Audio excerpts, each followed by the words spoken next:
Hi dears, അസ്സാം വലൈക്കും, നമസ്കാരം. നിങ്ങൾക്ക് എല്ലാവർക്കും സുഖമല്ലേ? ഞാനിവിടെ സുഖമായിട്ടിരിക്കണേ. അപ്പോൾ ഇന്ന് ഞാനിവിടെ എടുക്കാനുള്ളൊരു വീഡിയോ ഒരു തട്ടിക്കൂട്ട് ബിരിയാണിയാണ് ഫസ്റ്റ് കാണിക്കുന്നത്. പക്ഷെ എൻ്റെ ഒരു ക്ലീനിങ് ഡേ ആണ്. മുകളിൽ ടെറസിൻ്റെ മുകളിൽ പോയിട്ട് ഓപ്പൺ ഏരിയ ഒന്ന് ക്ലീൻ ആക്കാൻ വേണ്ടി കയറി പോയതായിരുന്നു. അപ്പം അതും കൂടി ഉണ്ട് ഇതിൻ്റെ കൂടെ. അപ്പോൾ വീഡിയോ നിങ്ങൾ സ്കിപ്പ് ചെയ്യാതെ കണ്ടെങ്കിൽ നിങ്ങൾക്കത് മനസ്സിലാവുള്ളൂ. അപ്പോൾ ഞാൻ അത് കഴിഞ്ഞ് വന്നതിന് ശേഷമാണ് ഞാൻ ബിരിയാണി ഉണ്ടാക്കുന്നത്. പെട്ടെന്ന് വന്നിട്ട് നല്ല വിശപ്പാണ്. രാവിലെ ഒരു പുട്ടുകഷ്ണം ചായ കുടിച്ചിട്ട് കയറിപ്പോയതായിരുന്നു. അപ്പം ഞാനിവിടെ ഒരു 2 സ്പൂണോളം മുളക് പൊടി, കുറച്ച് മഞ്ഞൾപ്പൊടി, പിന്നെ കുറച്ച് കുരുമുളക് പൊടി, കുറച്ച് ഉപ്പ്, പിന്നെ കുറച്ച് വെളിച്ചെണ്ണ കൂടി ആക്കി കൊടുക്കുന്നുണ്ട്. കുറച്ച് പെരുജീരകത്തിൻ്റെ പൊടി ഇട്ടിട്ട് ഇത് മസാല തേച്ച് കൊടുക്കുകയാണ് ചിക്കന്. അപ്പോൾ മസാല തേച്ച് അപ്പോൾ കുറച്ച് വെളിച്ചെണ്ണ ഒഴിച്ചിട്ട് ചെറുനാരങ്ങ വിനാഗിരി ഒന്നും ഞാൻ ഇതിൽ ഒഴിച്ചിട്ടില്ല. വെറും ഒരു പെട്ടെന്നായി കിട്ടും വേണം, എന്നാൽ കോഴി പൊരിച്ചെടുക്കും വേണം. ആ ഒരു രൂപത്തിലാണ് ഞാനിത് ഉണ്ടാക്കുന്നത്. അപ്പോൾ അതിന് ശേഷം ഞാൻ കഴുകി വൃത്തിയാക്കി കൊണ്ടുവന്ന കോഴി കഷ്ണങ്ങളൊക്കെ ഇതിൽ ഇട്ടിട്ട് മസാല തേച്ചെടുക്കുക. മസാല തേച്ച് ഞാനിത് ഒരു 10 മിനിറ്റ് പോലും ഒന്നും റെസ്റ്റ് ചെയ്യാൻ വെച്ചിട്ടോ അങ്ങനെ ഒന്നുമില്ല. ഞാൻ പെട്ടെന്ന് മസാല തേച്ച് നേരെ ഞാൻ പിന്നെ മസാല വാട്ടാൻ വേണ്ടിയിട്ട് നിൽക്കുകയാണ്. ഞാൻ പറയാം, അത്രയും വിശപ്പോട് കൂടിയിട്ടാണ് ഇറങ്ങി വരുന്നത് തന്നെ. കഴിഞ്ഞ് വന്ന് കുളിച്ചുകൊണ്ട് പെട്ടെന്ന് ഭക്ഷണം ഉണ്ടാക്കുകയാണ്. അപ്പോൾ ഇത് നല്ലതുപോലെ മസാലയൊക്കെ പിടിച്ചതിന് ശേഷം മാറ്റി വെച്ച് പിന്നെ ഇതിലേക്ക് ഞാൻ ചെറിയ 2 സവാളയാണ് എടുത്തിട്ടുള്ളത്. പിന്നെ ഒരു 2-3 തക്കാളി, പിന്നെ കുറച്ച് പച്ചമുളക്, വെളുത്തുള്ളി ഇതെല്ലാം ചതച്ചത് അതും പെട്ടെന്ന് എല്ലാം പെട്ടെന്ന് ആക്കിയിട്ട് ഉള്ളതാണ്. അതുകൊണ്ട് കൂടുതൽ ഒന്ന് അരിയാനോ ഇതിനൊന്നും നിന്നിട്ടില്ല. പിന്നെ ഞാൻ ഒരു കാര്യം എന്താ വെച്ചാൽ, ഞാൻ വെളിച്ചെണ്ണയിലാണ് ഈ ബിരിയാണി ഉണ്ടാക്കുന്നത്. അപ്പം കഴിഞ്ഞ് ടെറസിൻ്റെ മേളിൽ ഇറങ്ങി വന്നപ്പോൾ തന്നെ നല്ല വിശപ്പ് ഒന്ന്. രണ്ടാമത് പിന്നെ നമ്മൾ കറി വെച്ച് ഒരു ചോറ് വെച്ച് എല്ലാം ആക്കി വരുമ്പോൾ സമയം എടുക്കുമെന്ന് ഉദ്ദേശിച്ചാണ്. ഇതായാലും പിന്നെ ഒറ്റയടിക്ക് അച്ചാറോ പപ്പടോ പിന്നെ ഉള്ളിയും സുറുക്കി എന്തെങ്കിലുമൊക്കെ ആക്കി തിന്നല്ലോ എന്ന് ഉദ്ദേശിച്ചാണ് പെട്ടെന്ന് ഇതിലേക്ക് വന്നത്.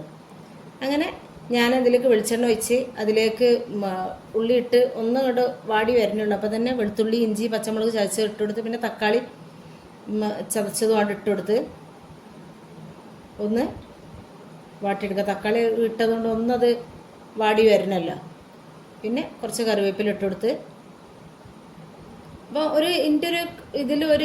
നമ്മൾ പെട്ടെന്ന് ഉണ്ടാക്കാൻ പറ്റിയെന്ന് പറഞ്ഞാൽ ഏത് ചോറാണെന്നുണ്ടെങ്കിലും ഒരു സാധനമാണെന്നുണ്ടെങ്കിലും അത് പെട്ടെന്നൊന്നും ഉണ്ടാക്കിയെടുക്കാൻ പറ്റില്ല. നമ്മൾ തമിഴിൽ അങ്ങനെ കൊടുക്കണമെന്ന് മാത്രം. എന്തായാലും സമയങ്ങളെടുക്കും. പക്ഷേ ഇത് ഞാൻ ഒരു 10-20-22 മിനിറ്റ് കൊണ്ട് എനിക്ക് ഈ ബിരിയാണി ആയി കിട്ടിയിട്ടുണ്ട്. എന്താ വെച്ചാൽ അത്ര നല്ല വിശപ്പായിരുന്നു, പിന്നെ സമയം വൈകിനി. അപ്പോൾ അതുകൊണ്ടാണ് എനിക്ക് ആ സമയത്തിൻ്റെ ഇത് അത്ര കറക്റ്റായിട്ട് പറയാൻ പറ്റണത്. പിന്നെ ഞാൻ ഇതിലേക്ക് കുറച്ച് ഉപ്പിട്ട് കൊടുത്ത്, പിന്നെ കുറച്ച് മഞ്ഞൾപ്പൊടി ഇട്ടുകൊടുത്ത്, പിന്നെ കുറച്ച് പെരുജീരകത്തിൻ്റെ പൊടി, കുറച്ച് കുരുമുളകിൻ്റെ പൊടി. ഇതൊക്കെ നമ്മൾ ഓരോരോ ബിരിയാണീൻ്റെ അളവും കണക്കും കാര്യങ്ങളൊന്നും ആയിട്ട് ഞാൻ വ്യക്തമായിട്ട് ഇതിൽ പറയണില്ല. ഞാൻ പറഞ്ഞല്ലോ പെട്ടെന്ന് ഉണ്ടാക്കിയതാണ്. അപ്പോൾ അതിനനുസരിച്ച് ഞാൻ അങ്ങനെ ഇട്ട് കൊടുത്ത് കുറേശ്ശെ ഇട്ട് കൊടുത്തിട്ട് വേഗം കൊണ്ട് തട്ടി കൂട്ടുകയാണ്. കുറച്ച് കുരുമുളകിൻ്റെ പൊടി, കുറച്ച് പെരുജീരകത്തിൻ്റെ പൊടി, പിന്നെ കുറച്ച് ഉപ്പും ആവശ്യത്തിനുള്ളത് ഇട്ട് നെയ്ച്ചോറ് വെച്ചിട്ടാണ് ഇത് ഉണ്ടാക്കിയെടുക്കണത്. പിന്നെ അപ്പോൾ ഈ മസാലയ്ക്ക് മാത്രമുള്ള ഉപ്പ് ഇട്ട് കൊടുക്കണുള്ളൂ. പിന്നെ ഇതിലേക്ക് ഞാൻ ചപ്പിട്ട് ഇട്ട് കൊടുത്ത് അപ്പം ഞാൻ അത് കഴുകി വൃത്തിയാക്കി കൊണ്ടുവന്നുകൊണ്ട് വീണ്ടും വെള്ളത്തിലിട്ട് വെച്ചട്ടെ. കഴുകാതെ വെള്ളത്തിൽ നിന്ന് വാരിയിട്ട് ഇതിലേക്ക് ഇടുക എന്നിട്ട് ഉദ്ദേശിക്കണ്ട. ഞാൻ സുർക്കിലും ഉപ്പിലും ഇട്ട് വെച്ചതിന് ശേഷം പിന്നെ അത് വാരിയിട്ട് പിന്നെ സാധാ വെള്ളത്തിൽ ഇട്ട് വെക്കണത്. പിന്നെ ഞാൻ അതിലേക്ക് കുറച്ച് തൈര് ഒഴിച്ചു കൊടുത്ത് നല്ലതുപോലെ ഇളക്കിയെടുത്ത് അതങ്ങോട്ട് മാറ്റി വെച്ചതിന് ശേഷം പിന്നെ ഞാൻ പറഞ്ഞല്ലോ മസാല വെച്ച് ആ ചിക്കൻ പൊരിച്ചെടുക്കുകയാണ്.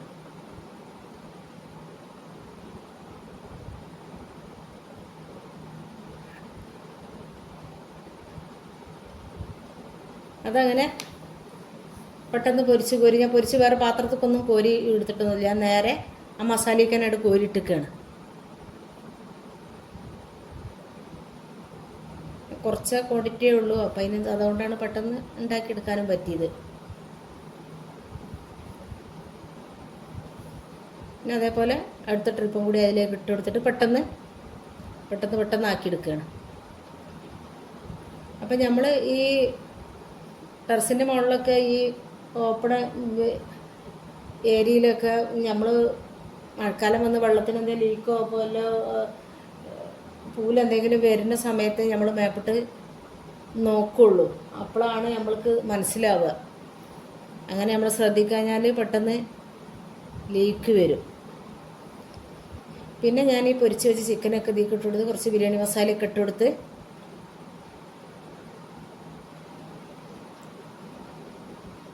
ഒന്ന് നല്ലതുപോലെ ഇളക്കിയെടുത്ത് അതാണ് മാറ്റി വെച്ചതിന് ശേഷം പിന്നെ ഞാൻ കുറച്ച് ചോറുണ്ടാക്കുകയാണ്.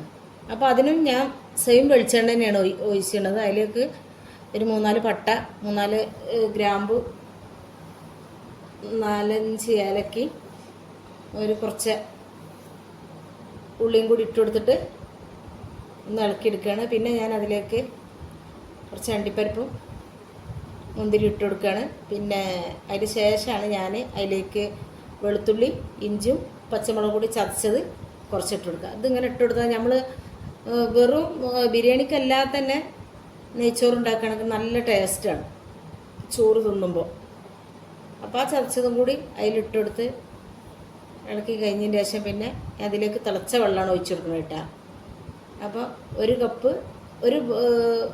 കപ്പരിക്ക് 1.5 കപ്പ് വെള്ളം എന്ന തോതിലാണ്. അപ്പം ഞാനൊരു പാത്രത്തിൽ അരി അളന്നെടുത്തിട്ട് ആ പാത്രത്തിൽ ആണ് വെള്ളം ഒഴിച്ചു കൊടുത്തത്. അതിന് കണക്കാക്കിയിട്ടാണ്. പിന്നെ ആവശ്യത്തിനുള്ള ഉപ്പിട്ട് കൊടുത്ത് വെള്ളമൊക്കെ തിളച്ച് ശരിയായതിന് ശേഷം പിന്നെ ഞാൻ ആ അരി അതിലേക്ക് ഇട്ട് കൊടുക്കുകയാണ്. അപ്പോൾ ഞാൻ എടുത്ത പാത്രത്തിന് ഒരു പാത്രം അരി എടുത്തതിന് 1.5 പാത്രം വെള്ളമാണ് ഞാൻ ഒഴിച്ചിട്ടുള്ളത്. അപ്പോൾ ചോറ് വേവ് കൂടിയിട്ടും കുറഞ്ഞിട്ടും ഒന്നുമില്ല, പാകത്തിന് ഒട്ടിപ്പിടിക്കാതൊക്കെ ചോറ് കിട്ടിയിട്ടുണ്ട്. അപ്പോൾ ഞങ്ങൾക്ക് ചോറ് ഇളക്കിയെടുക്കുമ്പോൾ മനസ്സിലാവും. അങ്ങനെ ഞാനത് അടച്ച് വെച്ചിട്ട് ഒന്നും കൂടി ഇളക്കിയിട്ട് വീണ്ടും അതേപോലെ തന്നെ അടച്ച് വെക്കുക. അപ്പോൾ നിങ്ങൾ എൻ്റെ ഈ വീഡിയോ കണ്ടുകൊണ്ടിരിക്കുമ്പോൾ തന്നെ നിങ്ങൾക്ക് എൻ്റെ വീഡിയോ ഇഷ്ടപ്പെടുകയാണെന്നുണ്ടെങ്കിൽ ഒരു ലൈക്ക് തന്ന് സപ്പോർട്ട് ചെയ്യണേ. കാണുമ്പോൾ തന്നെ അല്ലെങ്കിൽ മറന്നു പോകും. പിന്നെ നിങ്ങൾക്ക് എൻ്റെ വീഡിയോ ഇഷ്ടപ്പെടുകയാണെന്നുണ്ടെങ്കിൽ നിങ്ങളെ ഫ്രണ്ട്സിനും ഫാമിലിക്കൊക്കെ ഒന്ന് ഷെയർ ചെയ്ത് കൊടുക്കുക. സബ്സ്ക്രൈബ് ചെയ്യാതെ ആരെങ്കിലും കാണുന്നുണ്ടെങ്കിൽ പ്ലീസ് ഒന്ന് സബ്സ്ക്രൈബ് ചെയ്തും കൂടി സപ്പോർട്ട് ചെയ്യണേ. നിങ്ങളെ സപ്പോർട്ട് ഉണ്ടെങ്കിൽ മാത്രമേ നമുക്ക് മുന്നോട്ട് പോകാൻ വേണ്ടി പറ്റുള്ളൂ. അപ്പോൾ ഞാൻ പറഞ്ഞല്ലോ, ചോറ് വീണ്ടും ഒന്നും കൂടി ഇളക്കിയിട്ട് വീണ്ടും അടച്ച് വെക്കുകയാണ്.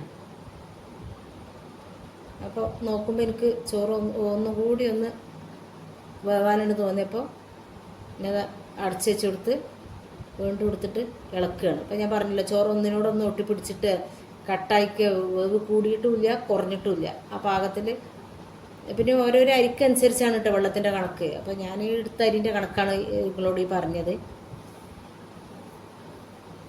പിന്നെ ഞാൻ മസാല വീണ്ടും ഇളക്കി പിന്നെ ഒരു ദമ്മ് ഇട്ടിട്ട് സമയങ്ങളൊന്നും നിൽക്കണില്ല. വെറും 5 മിനിറ്റ് മാത്രം ഒന്ന് നേരെ തീയിൽ സിമ്മിൽ ഇട്ട് കൊടുത്തിട്ട് ഒന്ന്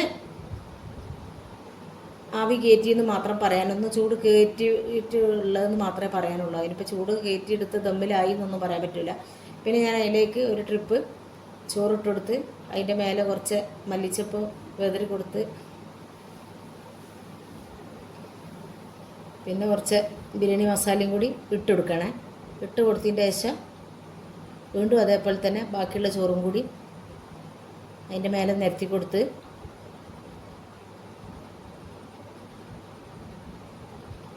ഒന്ന് ഇളക്കി പിന്നെ കുറച്ച് ചപ്പും കുറച്ച് ബിരിയാണി മസാലയും ഒന്ന് തൂവി കൊടുത്ത് പിന്നെ കുറച്ച് വെളിച്ചെണ്ണ ആണ് ഞാൻ ഒഴിച്ചു കൊടുത്തിട്ട്, ഒരു ഇത്തിരി കൂടുതലൊന്നുമില്ല. ഇത് ഒഴിച്ച് അത് അങ്ങനെ തന്നെ വെച്ച് ആകെ വെറും ഒരു 5 മിനിറ്റ് തന്നെ ഇത് ചൂട് കയറിയിട്ടുണ്ടാവുള്ളൂ. അപ്പം തന്നെ ഞാനത് അങ്ങനെ തന്നെ വെച്ചിട്ട് മിക്സ് ചെയ്തിട്ട് അപ്പം തന്നെ വിളമ്പി ഞങ്ങൾ ചൂടോട് കൂടി തന്നെ കഴിച്ചും ചെയ്ത്. പിന്നെ ഇതിൻ്റെ ശേഷമാണ് ഞാൻ മേലെ എടുത്ത് കുറച്ചേ ഉള്ളൂ, കുറച്ചൊരു ഭാഗം. അപ്പോൾ ഇതുപോലെ കിടക്കുകയായിരുന്നു. അത് ശരിക്കും ആദ്യം ഇങ്ങോട്ട് അടിച്ച് വാരി ഇങ്ങോട്ട് എടുത്തതിൻ്റെ ശേഷം പിന്നെ ശരിക്ക് വെള്ളം അടിച്ചിട്ട് നമ്മളവിടെ കഴുകിയെടുത്ത് കുറച്ച് പച്ചക്കറി സാധനങ്ങളൊക്കെ ഉണ്ട്, ചീര പച്ചമുളകൊക്കെ ഉണ്ട് അതിൻ്റെ മേലെ. അപ്പോൾ അതാണ്.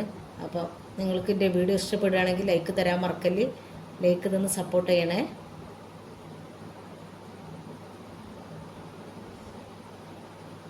ഇത് മഴ പെയ്യൊന്നുമില്ല, നമ്മൾ ടാങ്ക് നിറച്ചിട്ട് താഴോട്ട്